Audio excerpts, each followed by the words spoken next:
Racikan Berita. Assalamualaikum warahmatullahi wabarakatuh. Salam rakyat cinta negeri dan cinta keadilan. Ini kayaknya harus ada tekanan khusus.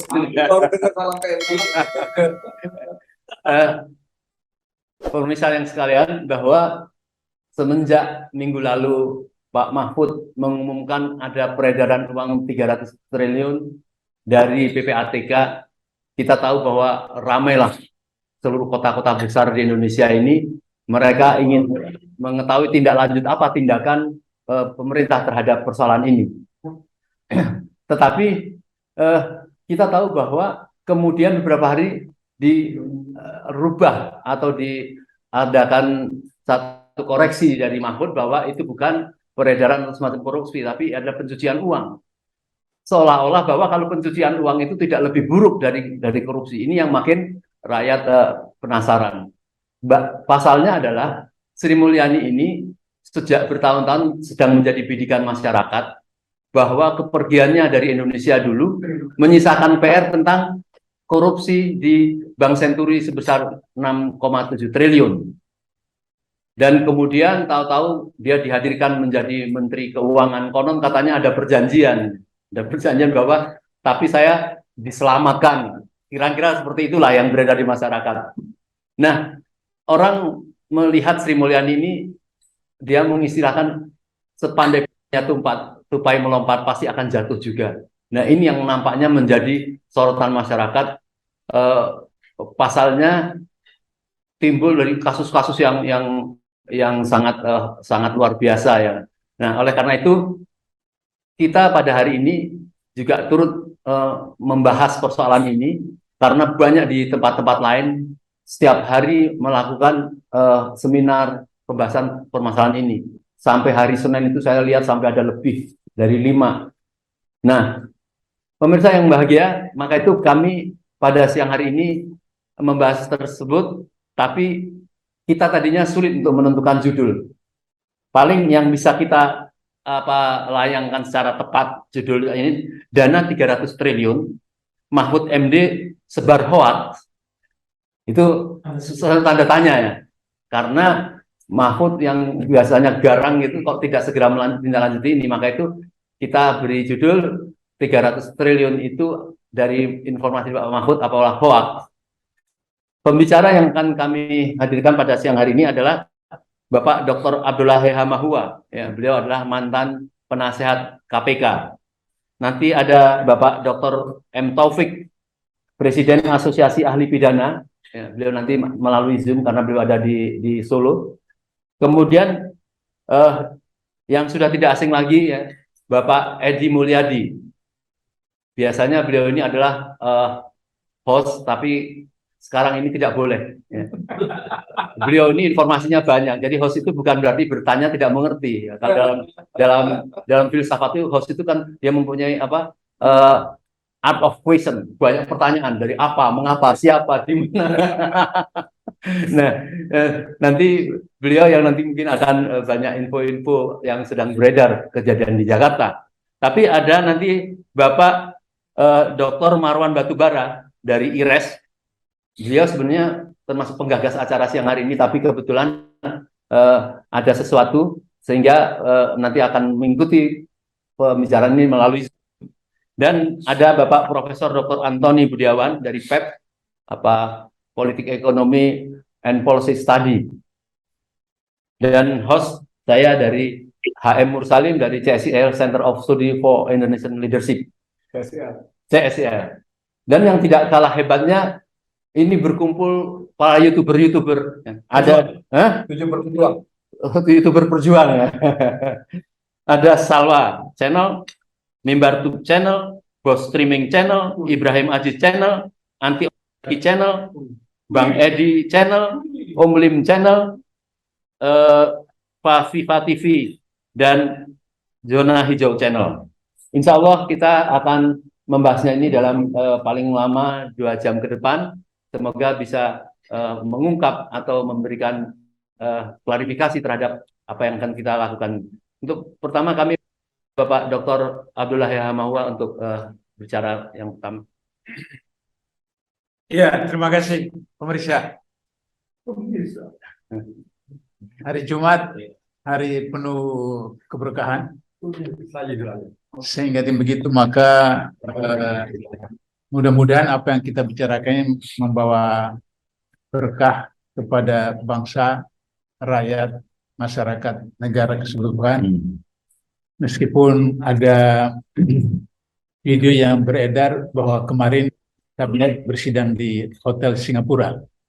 Kalau itu hoax, kita harap Prof. Mahfud juga mengklarifikasinya kalau itu hoax. Video yang berkembang bahwa sedang rapat kabinet kemarin di Singapura. Mahfud MD itu seorang profesor, pakar hukum tata negara. Jadi kalau beliau menyampaikan informasi, tentu saja informasi itu berasal dari stafnya. Staf baik berupa menteri karena beliau Menko, tapi juga di Menko ada staf-staf yang mempunyai kepakaran di masing-masing bidang.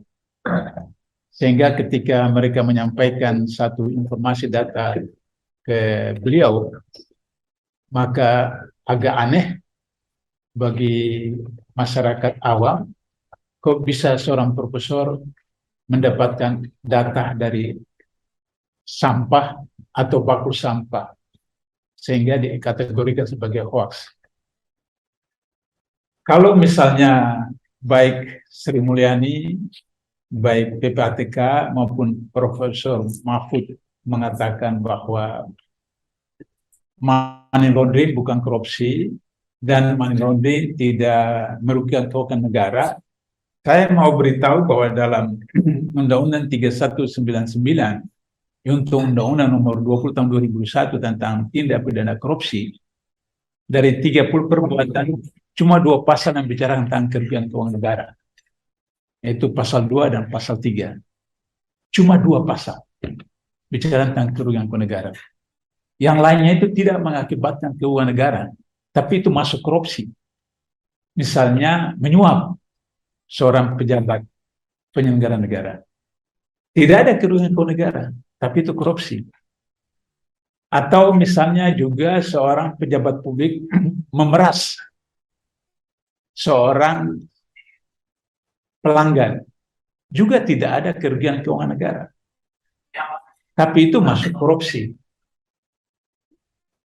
Sehingga begitu maka ada 7 keluarga besar korupsi di dalam 30 perbuatan yang disebutkan oleh Undang-Undang 3199 untuk Undang-Undang Nomor 20 Tahun 2001 adalah pertama, tindakan yang merugikan keuangan negara atau perekonomian negara.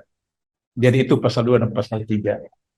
Jadi apa saja kebijakan yang dilakukan oleh seorang menteri, seorang pejabat, jika kebijakannya itu bertentangan dengan peraturan perundangan yang ada, kemudian mengakibatkan kerugian keuangan negara, maka itu sudah korupsi. Pasal 3, terjadi tindakan penyalahgunaan jabatan atau wewenang atau kesempatan, yang dengan penyalahgunaan jabatan, wewenang, kesempatan itu mengakibatkan terjadi kerugian keuangan negara. Yaitu persoalan yang pertama atau keluarga besar korupsi yang pertama. Yang kedua adalah suap menyuap. Suap menyuap itu ada suap menyuap aktif, ada suap menyuap pasif. Dan itu tidak merugikan keuangan negara. Yang ketiga adalah pemerasan. Pemerasan itu juga ada pemerasan aktif, pemerasan pasif, dan juga tidak terjadi kerugian keuangan negara. Jadi pejabat memeras pelanggan. Nah, pelanggan yang mengalami kerugian, tapi tidak ada kerugian keuangan negara. Kemudian perbuatan curang. Perbuatan curang juga tidak ada kerugian keuangan negara karena yang dicurangi itu adalah pelanggan atau tertentu. Kemudian konflik of interest itu juga tidak merugikan keuangan negara karena mendatangkan keuntungan bagi seseorang. Dan yang terakhir ada gratifikasi. Gratifikasi juga tidak merugikan seseorang yang mendapatkan sesuatu berupa hadiah yang berkaitan dengan dan jawabannya itu adalah yang harus dilaporkan ke KPK. Jadi selama 15 tahun KPK, banyak kasus yang ditangani oleh KPK berkaitan dengan. Jadi kalau disebutkan bahwa money laundering tidak merupakan bentuk korupsi, sedangkan KPK juga sudah menangani beberapa kasus money laundering, berarti KPK salah dong. Karena KPK itu disebutkan dengan akronim Komisi Pemberantasan Korupsi, bukan Komisi Pemberantasan Pencucian Uang. Ini pemberantasan korupsi. Tapi sudah puluhan ditangani oleh KPK tentang pencucian uang. Sehingga kelirulah kalau misalnya dia bahwa money laundering itu tidak masuk korupsi. Lebih dahsyat dari korupsi. Karena dia lebih dahsyat dari korupsi berarti otomatis dia korupsi. Persoalan yang harus kita pertanyakan sekarang adalah kenapa kemudian Profesor Mahfud, Sri Mulyani, dan PPATK seakan-akan meralat. Kalau misalnya itu persoalan bea cukai, itu persoalan import-ekspor yang terjadi penggelapan di bea cukai, maka kemudian itu adalah tanggung jawab dari Menteri Keuangan. Karena Menteri Keuangan beberapa direktorat, dan yang paling ampuh, yang paling seksi itu adalah pajak dan bea cukai. Ketika saya masih di KPK, teman-teman pernah melakukan OTT ke bea cukai di Tanjung Priok. Ditemukan ada uang yang disebutkan dalam sepatu pegawai itu. Ada uang yang disimpan di belakang figura, simpan seperti begitu. Karena tiba-tiba mereka tahu ada KPK datang, maka disimpan di mana-mana saya seperti itu. Kalau kita perhatikan orang yang membawa kayu atau apa saja dari Sumatera sampai ke Tanjung Priok, maka di sepanjang jalan dari Sumatera sampai ke Tanjung Priok, mereka di dalam truknya yang membawa barang itu bisa sampai 50-an kotak mancis. Karena di setiap jalan dia lempatkan itu kotak mancis. Korek api. Korek api. Korek api. Karena di dalamnya ada apakah 50 atau 100 pada mereka yang seperti sebenarnya Allah. Sehingga hanya sampai di Tanjung Priok itu bengkak anggaran itu. Kemudian orang bea cukai itu sendiri mengajarkan pembawa barang dari Sumatera itu bahwa Bapak harus mengangkat volume dari ekspor sehingga bisa menutupi kerugian karena pemerasan yang dilakukan dari Sumatera sampai Tanjung Priok. Itu diajarkan oleh orang bea cukai sendiri. Sehingga 1 ton dilaporkan 2 ton. Ya, barangnya 1 ton. Barangnya 1 ton. Sehingga kemudian bisa mendatangkan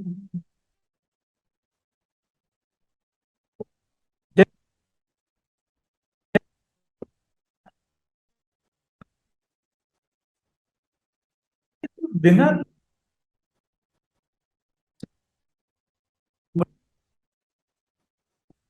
tip pada waktu itu. Tapi setelah kemudian Sri Mulyani sudah tidak jadi menteri, kemudian sekarang periodenya Jokowi dan kemudian diajak lagi seperti itu, ternyata berulang lagi seperti itu.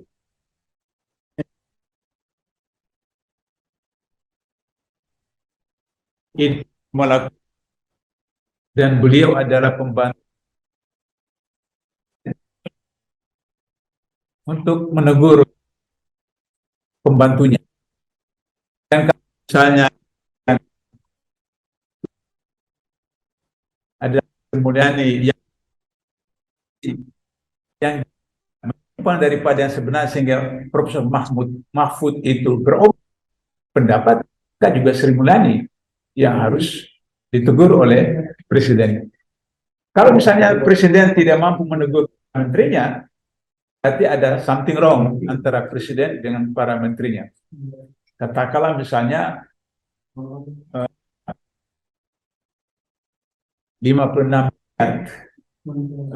yang golongan 3C dan kemudian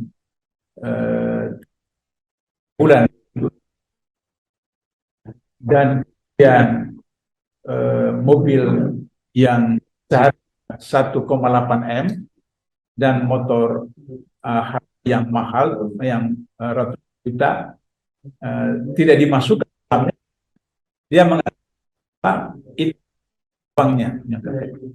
Pengalaman saya di KPK 4 tahun, saya punya fakta bahwa ketika seseorang melaporkan harta kekayaannya dalam LHKPN, dia pasti punya dokumen. Apakah sertifikat, apa saja, terlepas daripada sertifikat itu sah atau tidak, tapi itu ada. Sedangkan kalau tidak punya dokumen, maka dia tidak masukkan. Nah, itulah misalnya mobil dengan motor itu. Tanggung jawab KPK dalam konteks harus untuk kemudian melakukan semacam pemantauan, klarifikasi, kenapa bisa punya mobil seharga 1,8 M dan kemudian motor Harley. Kalau dia dihitung itu harus 15,5 juta setiap bulan. Karena take home pay-nya 1 juta, dia harus membayar 15,5 juta per bulan. Itu dihitung 9 tahun. Padahal nya itu 2021 yang terakhir. Dalam pemulihan barang yang berupa mobil dan motor itu. Oleh karena itu, maka jangan sampai kemudian tarik-menarik antara Sri Mulyani, Mahfud MD dengan PPATK. Sebab mereka itu, PPATK itu PNS, ASN, diangkat oleh Presiden. Kemudian, Prof. Mahfud itu adalah jubir Prabowo ketika Pilpres 2014, kemudian sekarang menjadi Menteri Jokowi, dan Sri Mulyani itu adalah Menteri Keuangannya SBY, kemudian periksa oleh KPK soal Bank Senturi, kemudian seakan-akan menguap, dan Sri Mulyani ke luar negeri, diperbantukan di World Bank, dan kemudian kembali sekarang menjadi lagi Menteri Keuangan. Dan Menteri Keuangan terlama memang Sri Mulyani. Tapi satu hal yang pasti, Menteri yang paling membuat kerugian dalam bentuk utang dan bunga yang luar biasa itu adalah Sri Mulyani. Nah, kita tahu sekarang 7.7 triliun utang pemerintah, kemudian utang BUMN itu sekitar 6.000 triliun, utang swasta sekitar 4.000 triliun, sehingga total 17 triliun, dan bunga utang tahun lalu itu 405 triliun, dan tahun ini bunga utang dianggarkan 441 triliun. Jadi dengan demikian maka kehebatan dari sebenarnya ada yang membuat utang sedemikian rupa, dan kemudian itu disadar atau tidak, dipaksa atau tidak oleh Jokowi, tapi dia bertanggung jawab secara formal, meskipun dalam sistem kepemimpinan ketatanegaraan Presiden sebagai atasan di atas itu, sehingga tinggal satu dari dua sebagai pernyataan saya terakhir pada kesempatan pertama ini. Jokowi harus memecat Prof. Mahfud, harus memecat Ketua PPATK karena melakukan kebohongan publik. Kalau ternyata kemudian tidak bisa memecat Prof. Mahfud, Sri Mulyani, dan PPATK, mereka bertiga harus mengundurkan diri, atau sebagai tanggung jawab pemimpin yang tertinggi, Jokowi harus menyatakan diri, saya gagal dan saya mengundurkan diri dari jabatan presiden. Mumpung masih ada waktu, kurang lebih 2 tahun lagi, sehingga rakyat tidak diterlantarkan, rakyat tidak dimiskinkan, rakyat tidak dibebankan dengan persoalan-persoalan yang besar, baik utang luar negeri maupun utang dalam negeri. Itu Pak Mursal, catatan saya. Baik, terima kasih, luar biasa, sangat tegas ya, mantan penasehat KPK, kalau bicara ya hitam putih. Tetapi mungkin sebelum ke Pak Mulyadi, ada sedikit pertanyaan yang mungkin bisa dijawab secara pendek. Pertama, Mahfud itu karena dia kan mengungkap Sri Mulyani ini, kan ini yang menjadi tuntutan masyarakat. Yang kedua, mengapa beberapa presiden kok suka sekali dengan menggunakan Sri Mulyani, padahal ada catatan dari masyarakat yang sangat tajam masalah senturi. Kemudian yang ketiga, prosesnya. Ini yang terbaik itu memang tadi sudah disebutkan Pak Abdullah, tapi banyak yang minta ini tanggung jawab dari apa itu kejaksaan untuk menindaklanjuti karena sudah itu mana yang tepat? Sekarang persoalannya adalah PPATK itu melaporkan kepada siapa. Jadi kalau money laundering itu kan penegak hukum, kepolisian, kejaksaan, dan juga KPK. Jadi KPK juga berwenang untuk menangani money laundering. Yang tadi saya katakan bahwa ada banyak, saya lupa, belasan kasus money laundering oleh KPK, baik selama saya di sana maupun saya sudah pensiun dari KPK. Nah, kalau misalnya sudah dilaporkan Kejaksaan Agung, maka kita harus minta dari Kejaksaan Agung sampai di mana progres daripada penanganan itu. Kalau misalnya dikatakan bahwa itu masih ada di Kementerian Keuangan karena itu dianggap sebagai persoalan internal, sehingga itu maka di dalam setiap kementerian ya masih Orde Baru sampai sekarang ada namanya Irjen, Inspektorat Jenderal, yang itu melakukan pengawasan internal pada semua karya oleh. Apakah misalnya seorang bisa melakukan pemeriksaan orang, yaitu itu problem. Macam skenario saling menyandra. Jadi kalau misalnya katakanlah Jokowi tidak menggunakan orang PDIP dalam kabinet, maka PDIP dalam hal ini Megawati akan mengancam kasus waktu Anda jadi wali kota, kasus ketika Anda jadi gubernur DKI, transbis kota dan segala macam itu, maka kemudian Jokowi mau tidak mau menggunakan orang PDIP. Sebaliknya, kalau PDIP tidak mencalonkan Jokowi, maka kemudian Jokowi juga akan mengancam. Kalau saya tidak dicalonkan lagi sama PDIP 2014-2019 itu, maka kemudian saya akan buka kasus BLBI. Kasus BLBI itu ketika Megawati jadi presiden. Jadi ini saling menyandra. Begitu juga misalnya Sri Mulyani. Kalau misalnya dia tidak bisa melaksanakan perintah Jokowi dalam apa saja, termasuk utang dan seterusnya, maka Jokowi katakan Anda punya kasus senturi seperti itu. Sehingga ini Sri Mulyani ya. Jadi ini saling menyandra. Sehingga apakah Jaksa Agung paham peta politik itu? Jaksa Agung paham. Tapi Jaksa Agung itu kan institusi yang berada pada depan penegakan hukum. Jadi apakah polisi, apakah KPK, atau apa saja, itu kemudian harus melalui JPU. Kalau di KPK mempunyai JPU sendiri karena ada pengadilan tipikor. Tapi kalau Jaksa Agung dari polisi, tapi dalam hasil kasus korupsi atau money laundering, kejaksaan bisa langsung, perlu dari kepolisian bisa langsung. Khusus mengenai korupsi, kejaksaan. Sehingga money laundering, karena dia merupakan salah satu rantai dari korupsi, maka Jaksa Agung harus memprosesnya. Nah, kenapa Jaksa Agung tidak memprosesnya? Apakah ini juga ada tarik ulur? Karena nanti ada rumor resapel, sehingga kemudian itu juga harus menjaga diri. Ya, sampai kalau menanganinya nanti kemudian juga diresapel seperti. Jadi semua saling menyandra.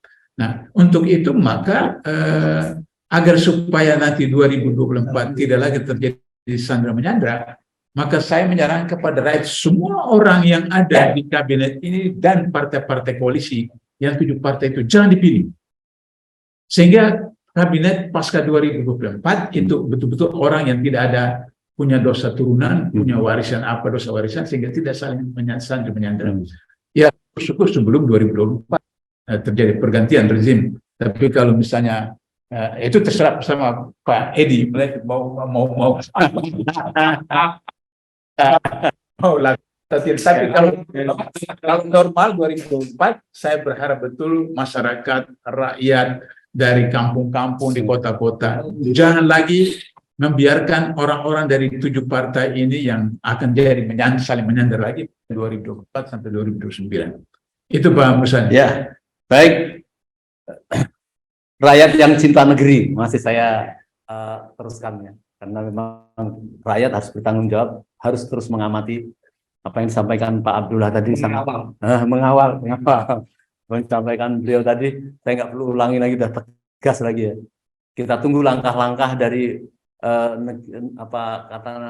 pemerintah ya. Jangan dikira bahwa ini berhenti. Ini akan terus jalan sampai betul-betul ada keputusan yang memuaskan. Sebab tidak mungkin DPR akan memanggil kemudian akan memberikan tuntutan, karena rakyat tahu kalau DPR bicara cuma kumur-kumur saja. Bismillahirrahmanirrahim. Assalamualaikum warahmatullahi wabarakatuh. Waalaikumsalam. Ada beberapa hal yang saya soroti.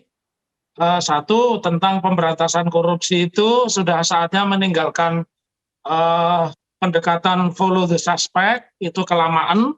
Nanti uangnya bisa berpindah kemana-mana, tapi harus menggunakan pendekatan sebagaimana yang ditempuh Korea, ya, Singapura, dan negara-negara lain menggunakan pendekatan follow the money. Jadi sebenarnya kita sudah dicontohkan peristiwa Trisambodo, Rafael Trisambodo, ya, kemudian peristiwa Kepala Bea Cukai Jogja itu sudah menunjukkan bahwa sekarang ini ternyata korupsinya itu memang harus menggunakan pendekatan follow the money. Jadi kena anaknya, kena kakak ipar, yang katanya kakak iparnya itu penerima BPJS tapi punya mobil Rubicon misalnya, ya. Itu kenapa? Karena kalau kita melihat pola-pola korupsi di Indonesia ini belum berubah ya. Kalau saya lihat 3 hal yang tidak dipisahkan ketika kita memberantas korupsi itu. Yang pertama, satu, perhitungan anggaran, entah itu markup atau markdown, dinaikkan atau diturunkan.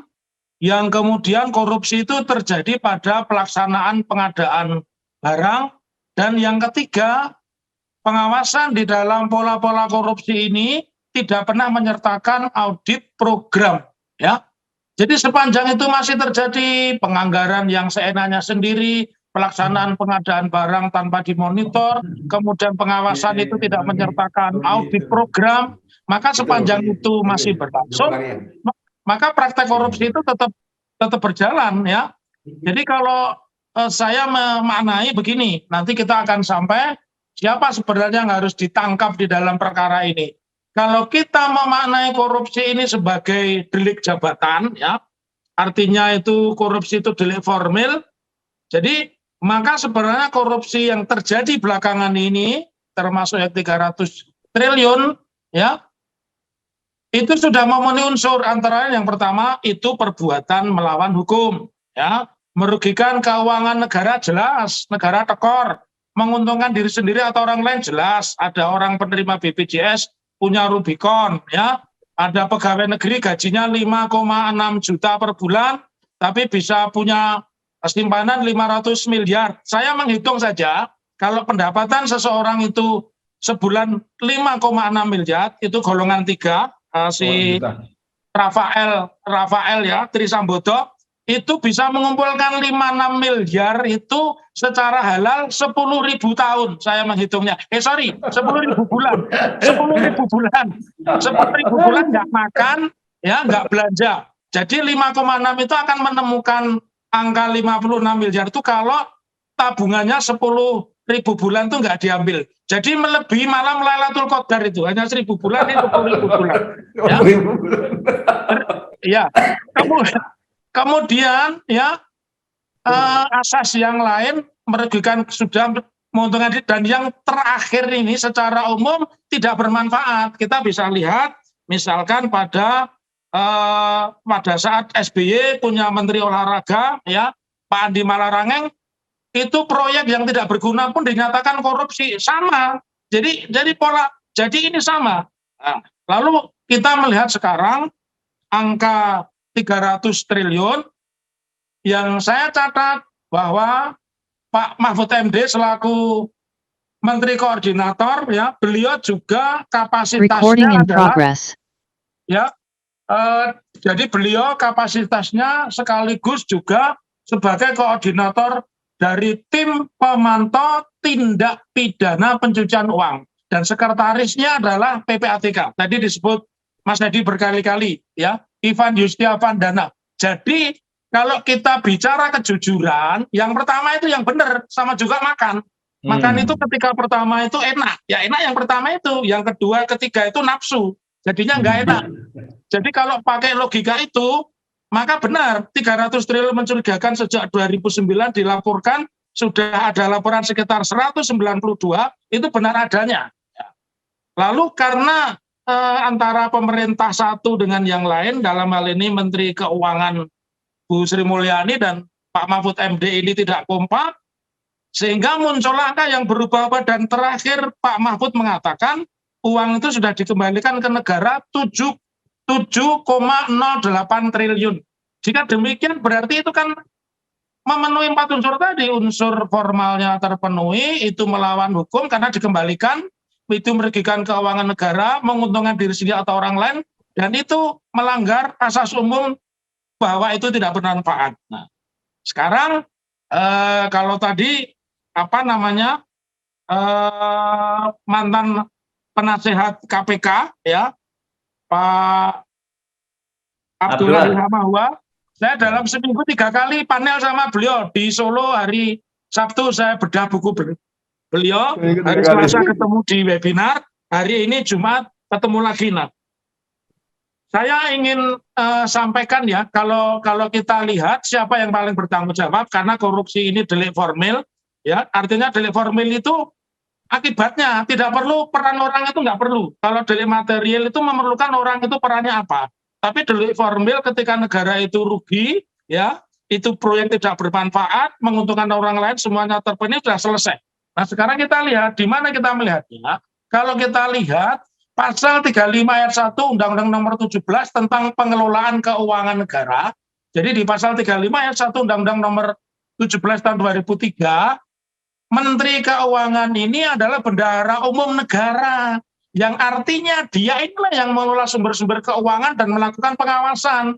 Dan terkait kedudukan presiden, maka presiden adalah pengelola keuangan negara. Jadi bisa kita artikan kalau ini sebuah proyek, presiden itu adalah pengguna anggaran, dan Menteri Keuangan itu adalah bendahara umum pengguna anggaran. Jadi kalau ini dimasukkan delik korupsi, makanya susah. Dari awal Pak Mahfud di depan UGM mengatakan itu ada transaksi mencurigakan 300 triliun, masih diulang lagi esok harinya di UII, dia katakan itu kerugian 300 triliun, kemudian setelah bertemu dengan Mbak Sri Mulyani, tiba-tiba berubah, dan yang terakhir informasi yang saya dapatkan, Pak Mahfud sudah secara gamblang menyebut sudah dikembalikan ke negara 7,08 triliun. Nah, artinya itu korupsi. Jadi sekarang kita bicara ini delik formil, ada penanggung jawab, ada bendaharanya, ya maka kedua orang itulah yang layak ditersangkakan. Tetapi dalam tanda tanya besar, apa iya sih lembaga-lembaga penegak hukum kita, baik lembaga hukum ad hoc seperti KPK, ya, apakah mampu, apakah mau gitu, ya? Karena KPK di dalam catatan saya ini, Mas Edi, sudah membuat rekor mengalahkan Bang Thoyib, ya. Bang Thoyib itu 2 kali lebaran, Harun Masiku sudah 3 kali lebaran nggak pulang-pulang, ya.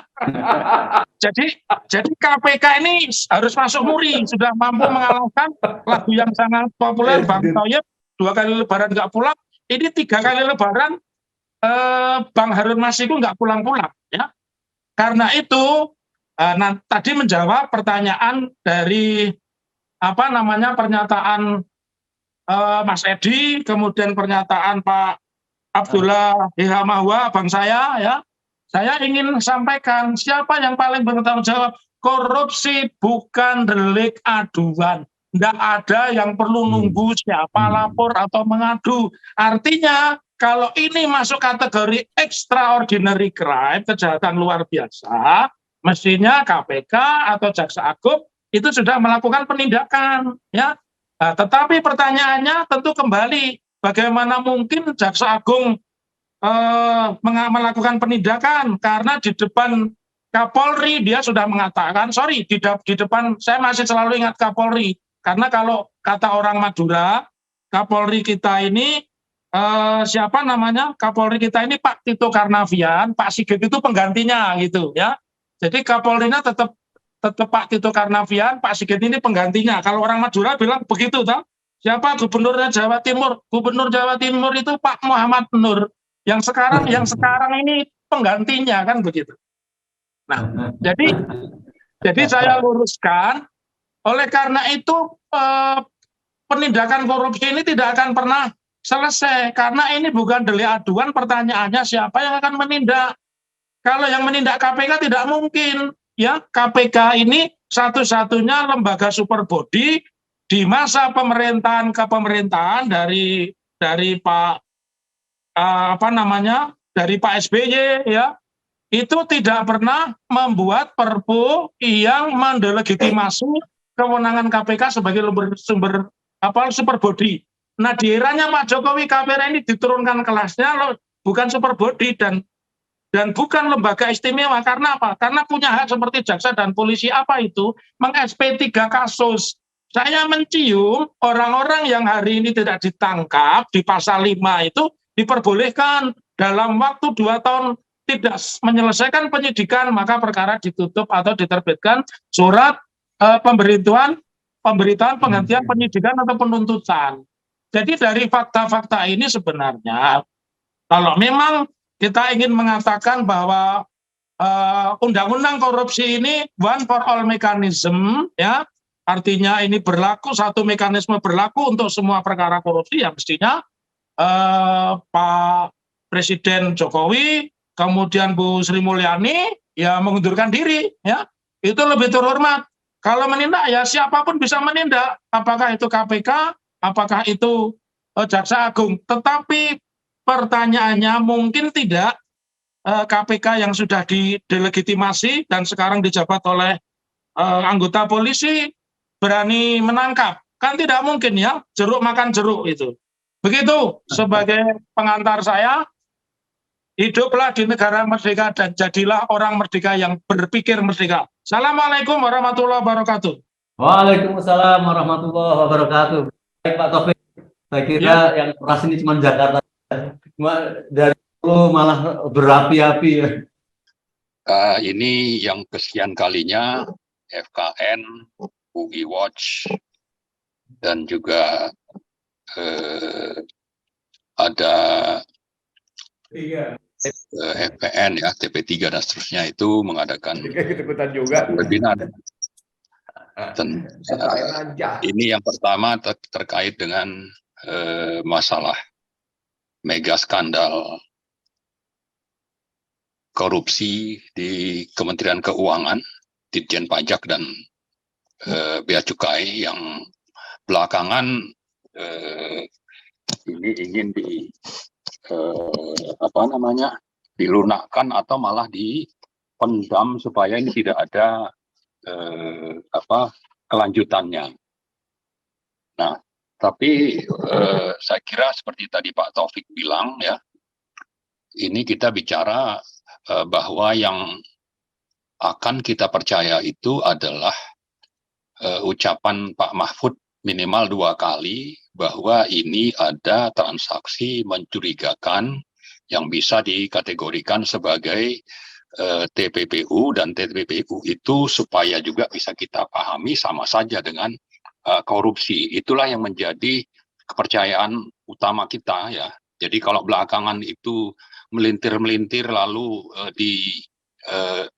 arahkan agar publik itu tidak meyakini bahwa ini adalah korupsi atau skandal besar yang nilainya 300 triliun, maka berbagai akrobat kata-kata itu bermunculan, termasuk juga bukan saja dari misalnya Sri Mulyani, atau Sri Mulyani jelas di awal juga sudah membantah, tapi yang melontarkan informasi pertama itu yaitu Pak Mahfud juga sudah coba untuk mendowngrade bahwa ini bukan korupsi. Lalu Ketua PPATK juga, Van Yustiavandana, juga kelihatannya sudah terkendali untuk tidak mengatakan bahwa ini ada bau-bau korupsi. Padahal kalau kita catat misalnya bahwa PPATK itu punya tugas penyidikan, ya, bukan penyelidikan, penyidikan. Dan penyidikan ini saya kira disampaikan hasilnya kepada Ketua Komite Penegakan dan Pemberantasan TPPU. Ketua Komite Penegakan dan Pemberantasan TPPU. Itu ketuanya adalah Mahfud MD. Jadi kalau kita bicara proses hukum, ada penyelidikan, ada penyidikan. Nah, ini sudah sampai ke penyidikan. Hasilnya itu dari PPATK dan disampaikan kepada ketuanya. Maka keyakinan kita adalah bahwa ini memang ada korupsinya gitu. Ada dugaan korupsi yang sangat kuat yang nilainya dari 2009 sampai 2023 itu sebesar 300 triliun. Ini poin pertama yang perlu kita catat.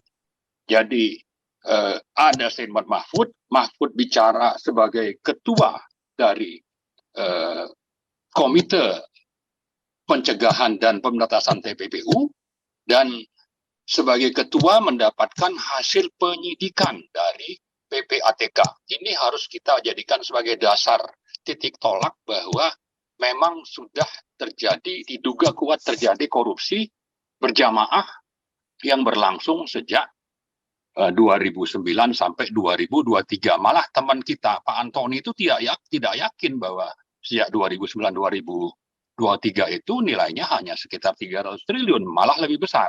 Tapi oke lah, kita bicara yang ini saja karena ada faktanya dari apa yang disampaikan oleh Pak Mahfud dalam 2 kesempatan, dan awalnya juga di-endorse, diakui oleh Ketua PPATK. Nah, kalau belakangan berubah, maka di sini saya kira sistem oligarki sudah bekerja.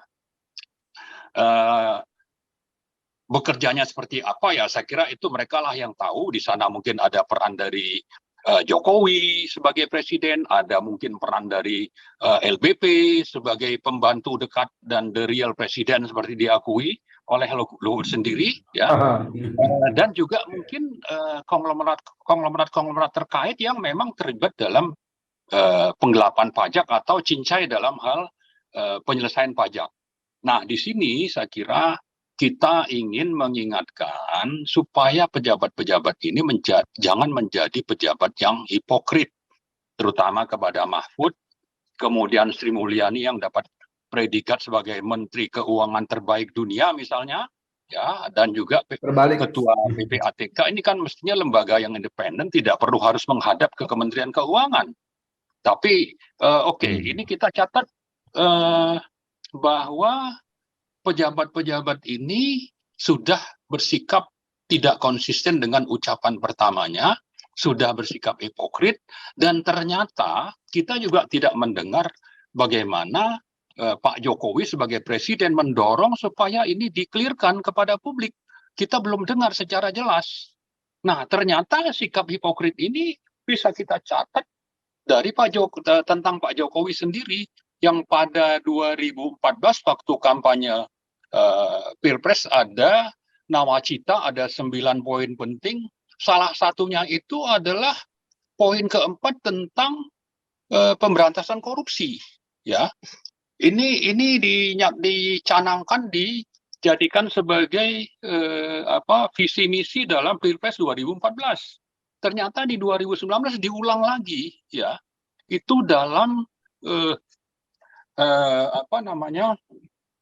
kampanye dengan Pak Ma'ruf sebagai wapres itu Presiden Jokowi menegaskan akan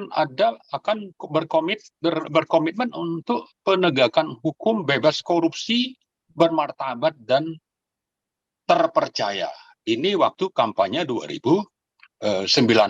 Termasuk juga akan memperkuat KPK katanya. Ada 4 butir penting yang harusnya masuk dalam undang-undang KPK. Itu dinyatakan waktu kampanye Pak Jokowi akan jika memenangkan Pilpres itu menegaskan akan menjamin penguatan KPK minimal ada 4 poin yang ternyata baru beberapa bulan setelah dilantik di Oktober 2019 itu benar-benar tidak dijalankan, malah yang terjadi adalah amputasi terhadap KPK, ya. Belum lagi kalau kita nanti merujuk kepada hal-hal lain yang terkait dengan berbagai program waktu kampanye Pilpres. Intinya kita ingin mengatakan bahwa untuk kasus 300 triliun ini kita belum mendengar pernyataan Presiden sebagai penanggung jawab eksekutif, dan juga kita mencatat sikap hipokrit Presiden terkait dengan pemberantasan korupsi, dan ini hampir sama dengan tadi sikap dari pejabat-pejabat yang terkait, terutama itu adalah Menko Mahfud MD, kemudian Menteri Keuangan Sri Mulyani, dan juga Ketua PPATK Ivan Yusdivandana. Nah, ini poin penting yang saya kira perlu menjadi titik tolak kita. Untuk berikutnya kita mencatat ya, bahwa kalau memang korupsi ini sudah begitu merajalela, maka poin kedua yang kita catat adalah bagaimana hasil dari sikap koruptif dari berbagai penyelenggara negara, termasuk juga dunia usaha, pebisnis, itu membuat penerimaan negara di sektor pajak menjadi menurun.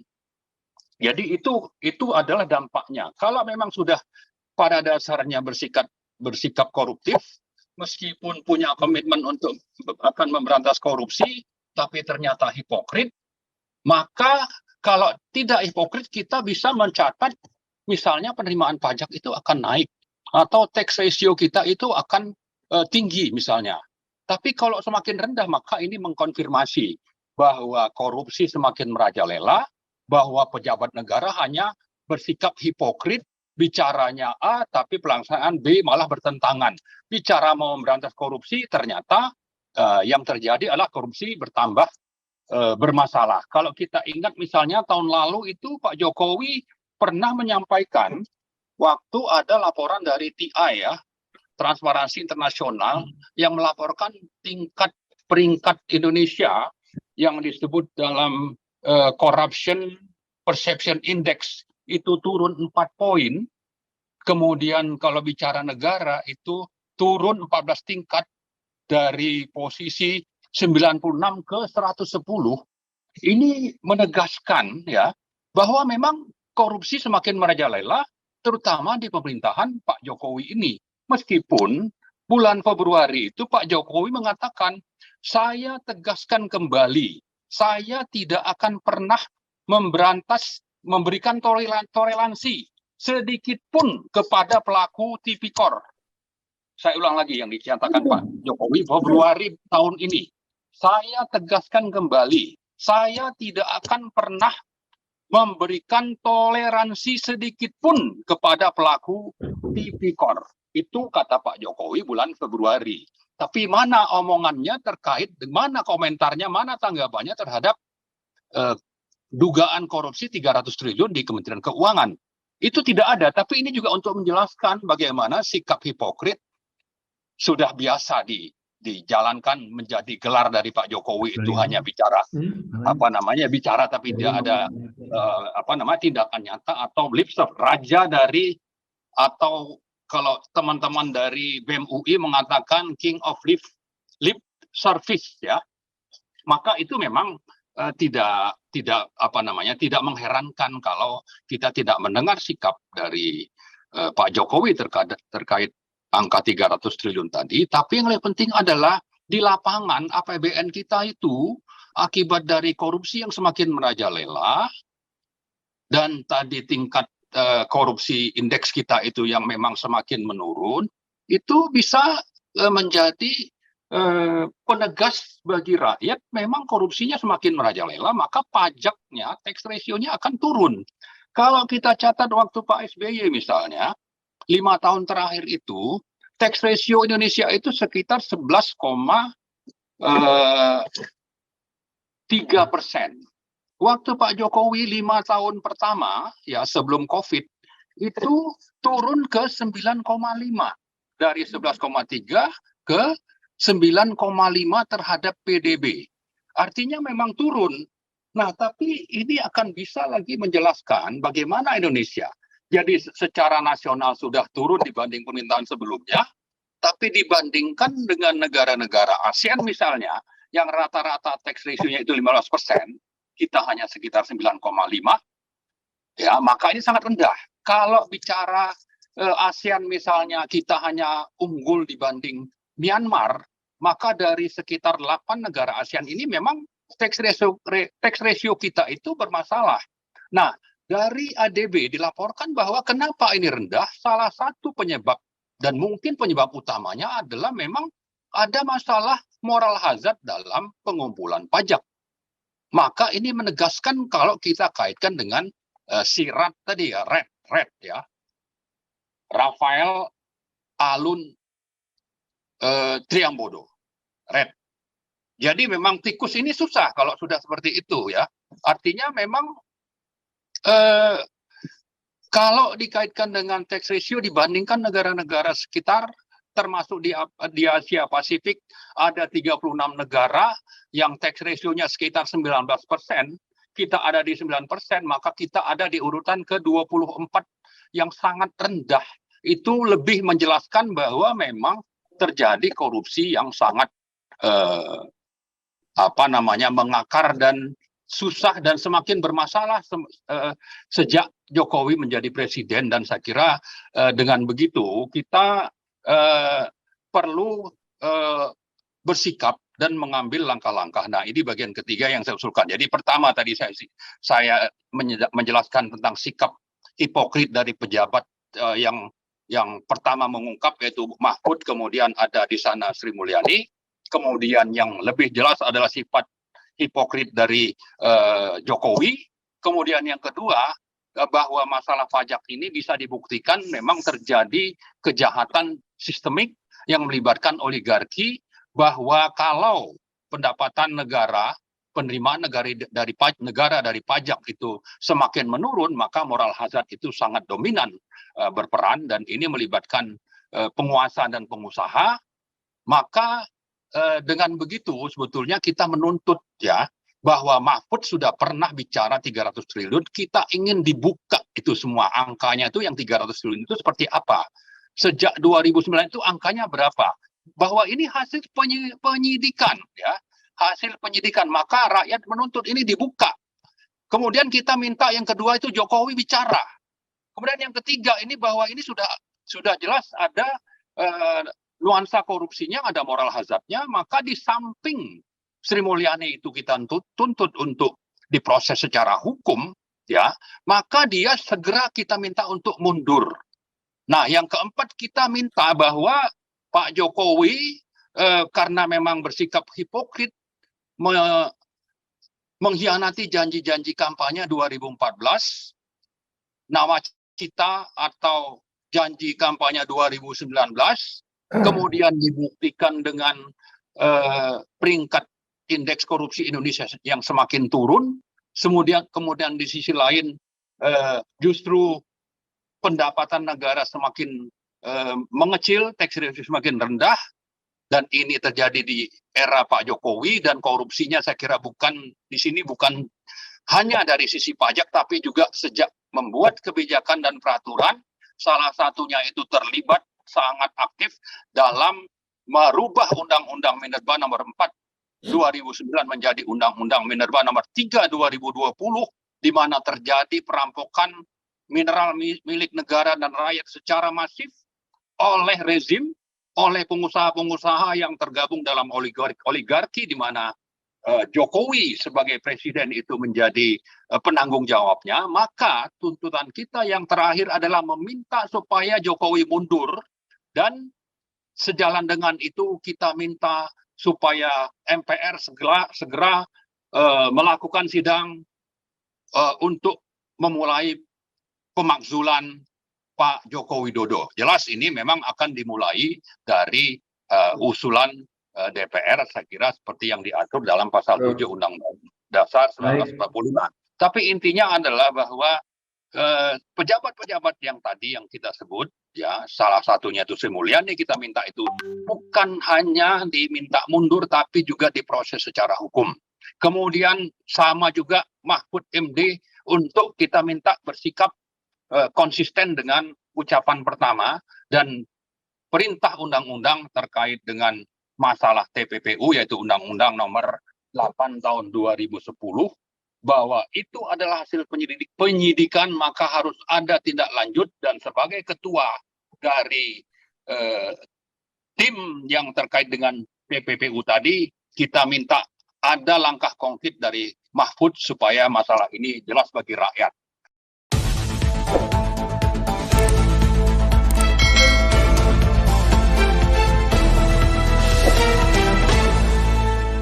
Racikan Berita